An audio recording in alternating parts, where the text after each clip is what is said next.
What's going on, everybody? Welcome to another brand new installment of Renegades Reviews, exclusively here on the Casa D18 Studios channel. As always, I am the Renegade JJ Williams, and today I'm going to be discussing from 2011, Knockout, starring Stone Cold Steve Austin, Daniel Magdar, Jaren Brandt Bartlett, and Emma Grabinsky. What's up, everybody? Thank you for joining me once again here, exclusively on the Casa D18 Studios channel as always. I appreciate you guys tuning in. And today we're going to be diving into the first Stone Cold Steve Austin film that we're going to be featuring here this month on Movies That Star Wrestlers. This one from 2011. And before I get into my interview, I just want to address the elephant in the room here when it comes to Knockout. Those of you that have seen it, you might know what I'm talking about. But when you're used to looking at this Stone Cold Steve Austin on your weekly television sets and your movies and Broken Skull sessions, etc., sitting through this guy for an hour and a half was a complete, mind F, because you don't realize things at first and how weird people look when they shave. But Steve Austin and his trademark goatee, and then you get to this film and he has a completely bald upper lip. I definitely had to do a WTF couple of moments when his character was first introduced. That's just me. Our film begins with Matthew Miller and his mom, Christine. And they've just moved to a new town. Christine has gotten married again to a new husband named Jacob. And they're moving to his town, his house, etc. Matt's beginning a brand new school. See, Matt used to go to a private school on a scholarship. And now he's got to try and adapt to public school. And as he attempts to adapt to his new surroundings, he meets Nick and Ruby, a couple of outsiders who try to make Matt feel more at home, a little bit more welcome to the new school. Now, Nick decides he wants to prank Matt first thing. And he tells Matt that in order to be able to hang out with him and Ruby, he has to go and ask out Teresa. And Teresa is one of the really popular girls. She's a cheerleader, you know. So Matt's like, well, whatever. No skin off my back. He goes to ask Teresa out, and Teresa's boyfriend, Hector, gets involved, embarrassing Matt, totally punking him out. The next day, as Matt is coming into school, Hector punks Matt out again. This time he throws some kind of dark liquid. It's either coffee or Coke, whatever, on Matt's shirt, staining it. But this time, the school janitor, Dan Barnes, sees it, and that's Stone Cold's character. And Dan gets involved after seeing what transpired. Makes Hector pick up his trash. Later that day, another confrontation occurs. This one isn't just Matt and Hector. This one, Nick and Teresa get involved as well. And a school teacher intervenes, breaking it up. And the teacher sends Nick and Matt to the principal's office. The two boys get detention, and Hector gets off scot-free. Now, Matt is a lifelong boxing fan, hence the title, Knockout. His grandfather was a boxer. He feels boxing is just like in his genes, in his blood. Well, one day Dan tells Matt that there's a school boxing club. And of course, Matt wants to join, but his mother won't let him. Matt goes to tryouts anyway. He just totally bypasses what his mother has told him. This is what he feels he is destined to do, so he goes anyway. But when he sees Hector, who's the middleweight champion of the school, Matt gets scared. Decides he's going to leave. Right as Matt's packing his stuff up, about to head out the door, Dan enters. And Dan stops him like, whoa, champ, where are you going? Matt tells Dan that he's scared. Dan gives him a pep talk. He starts talking about Joe Frazier and Buster Douglas. And he asks Matt, do you think that those guys were scared when they went up against Muhammad Ali and Mike Tyson, respectively? The pep talk inspires Matt, so he goes ahead and stays for the tryouts. When it's Matt's turn in the ring, he has to spar against Hector.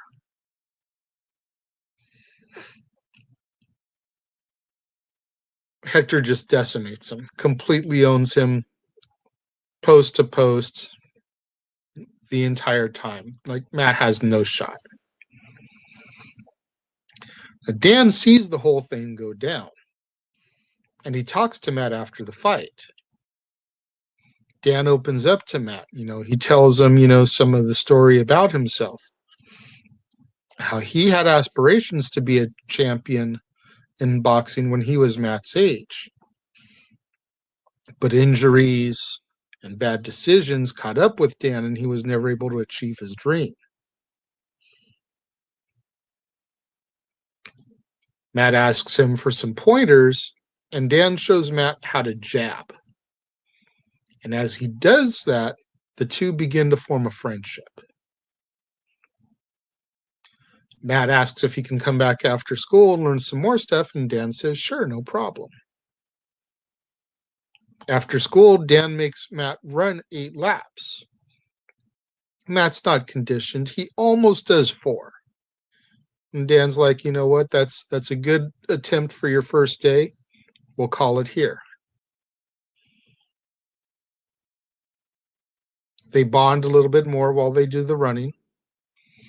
And when they're done with the laps, Dan agrees to train Matt.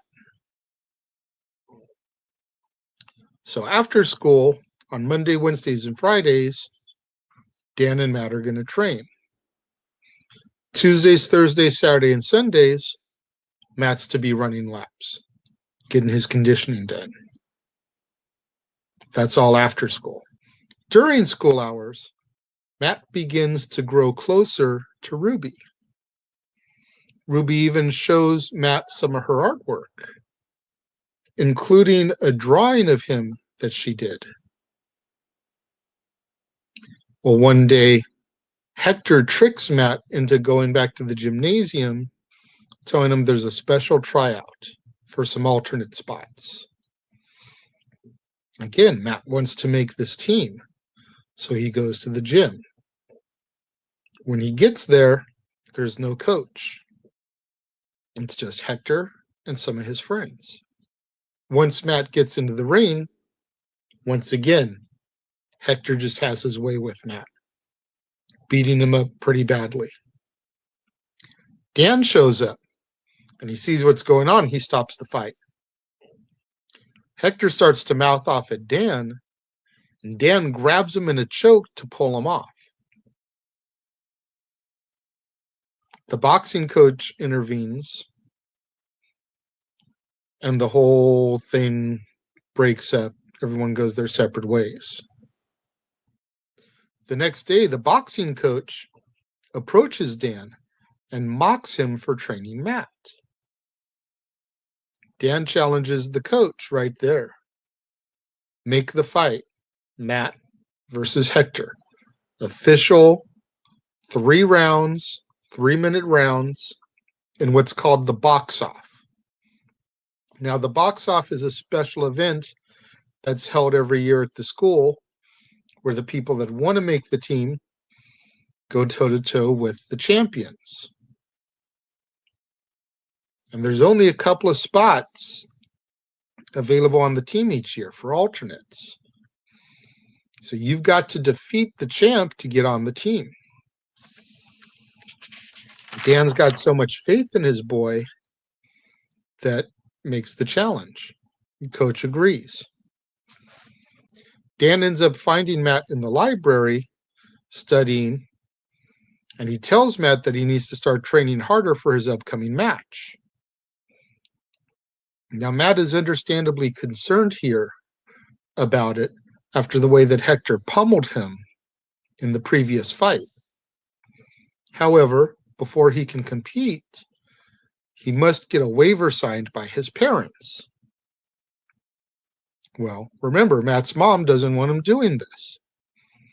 So Matt forges his stepdad's signature, and Dan begins to take Matt to a legitimate boxing gym so he can train in a ring, spar with other people his age, use the proper equipment.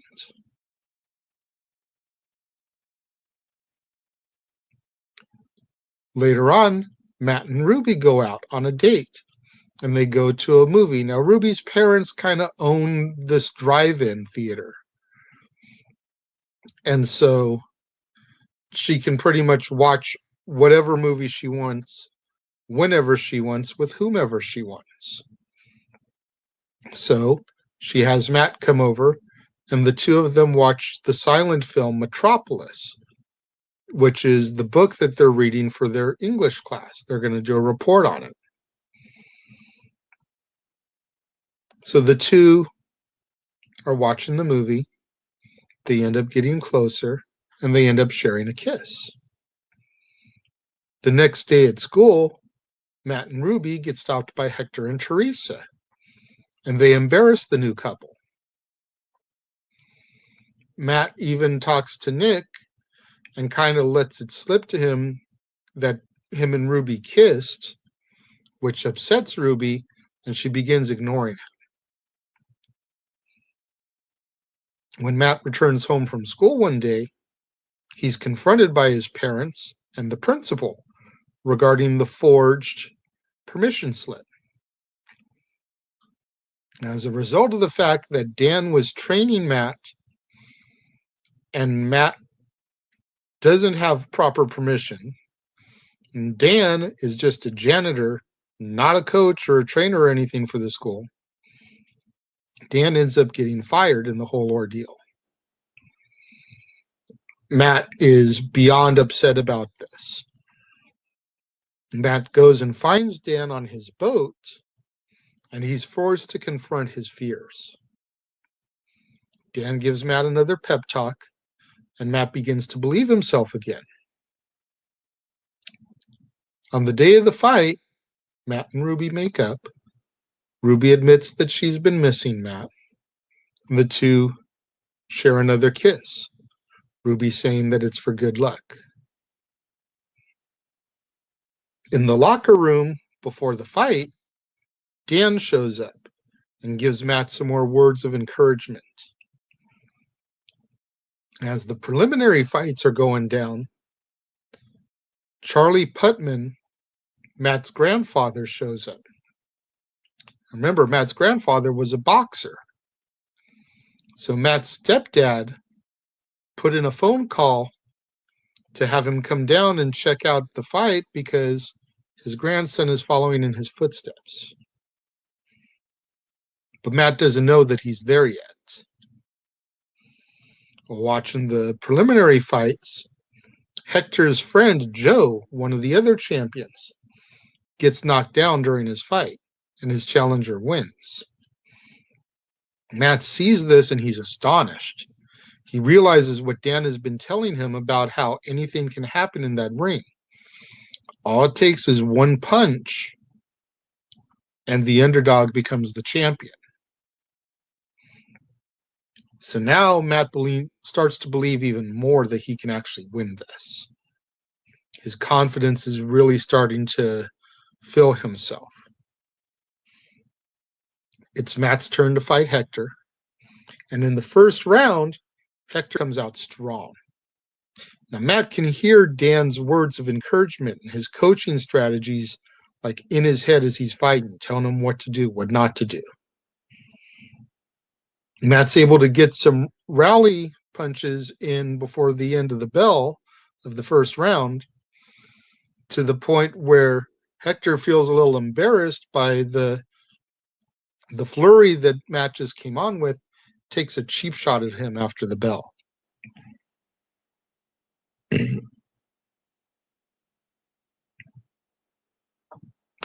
After the bell, Charlie, Matt's grandpa, runs down to Matt's corner. He realizes Matt doesn't have a corner man. This is when Matt discovers that he's there, and he's dumbfounded that his grandfather is there to watch him fight. His grandpa talks some strategy with him, gets him ready to send him out there for the second round. During the second round, he tries to follow his grandfather's advice, but Hector again dominates the round and still takes a cheap shot after the bell at the end of the second round. This time, Dan comes down to the corner and gives him some more words of encouragement. So now he's got the two men that he respects the most: his grandfather, who is a boxer, and Dan, the man who's been training him, his first true friend at this new school. No disrespect to Nick and Ruby, but the first person that he truly had a bond with at this new school. Both men are down there in his corner trying to encourage him on. Third round begins, and Hector continues his onslaught. But Matt's able to catch him with an uppercut.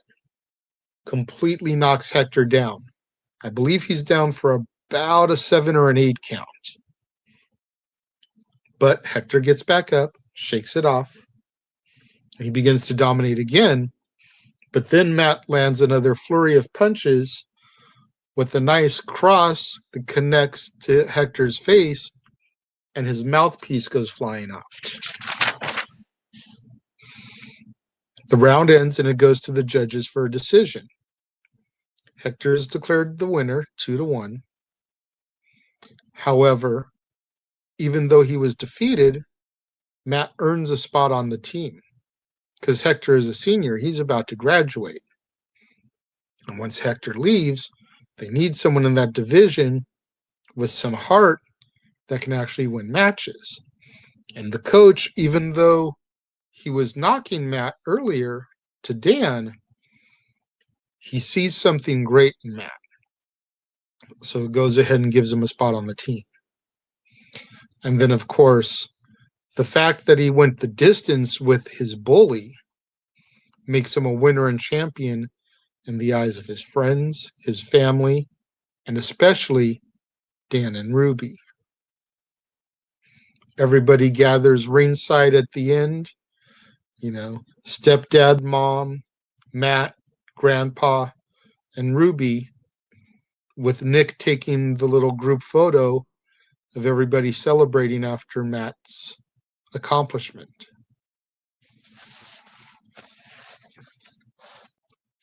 This was a damn good movie. I wasn't really sure I knew by the name Knockout it was obviously going to be something about boxing or fighting. But I wasn't expecting this movie to have this much heart to it. I thought that Steve Austin did a tremendous job in his role as Dan. Bald upper lip notwithstanding. Daniel Magdar as Matt, lots of heart, lots of promise. I don't know anything else that he's done, but there's definitely a bright young future for this kid if he decides to continue pursuing acting. Jaren Brandt Bartlett, Hector, did a great job as the heel in this movie. You really didn't like him. He made sure you didn't like him as a bully. Emma Grabinsky as Ruby, I thought she did a really good job. She was very warm, awkward at times, when she needed to be awkward. Very pretty. Again, I see a bright future in her as long as she decides to keep acting as well. All the people involved in this cast, I thought, did an amazing job. I am going to give Knockout 4 out of 5 stars. I have a few more Stone Cold movies coming up this month. I hope they all deliver just as well as this one did. But the story, the acting, the heart, the fight scenes, it all came together so well, in my opinion.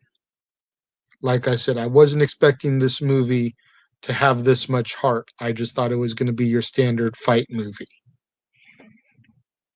Let's make sure we get out there on social media. Get those hashtags trending for me.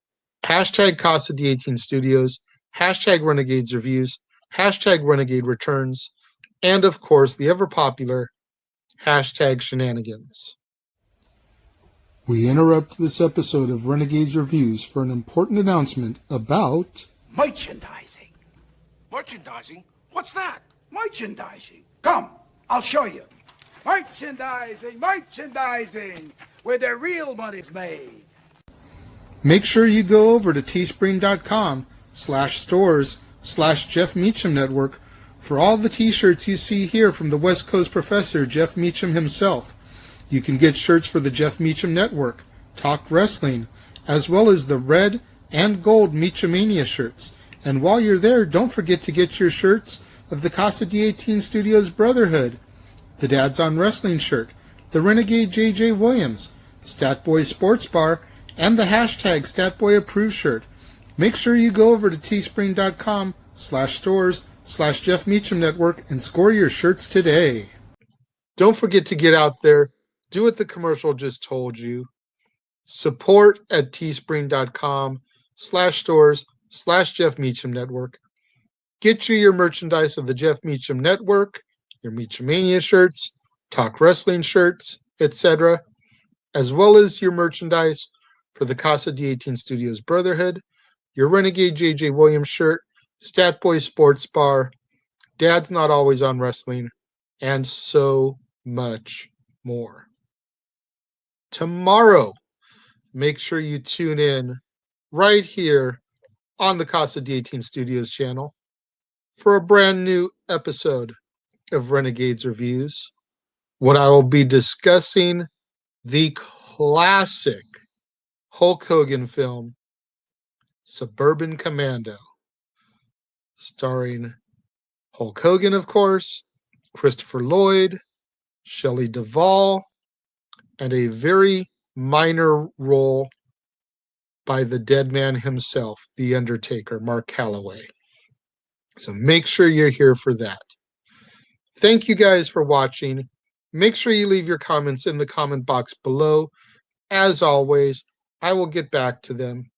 I appreciate you guys. Thank you, and I will see you guys next time.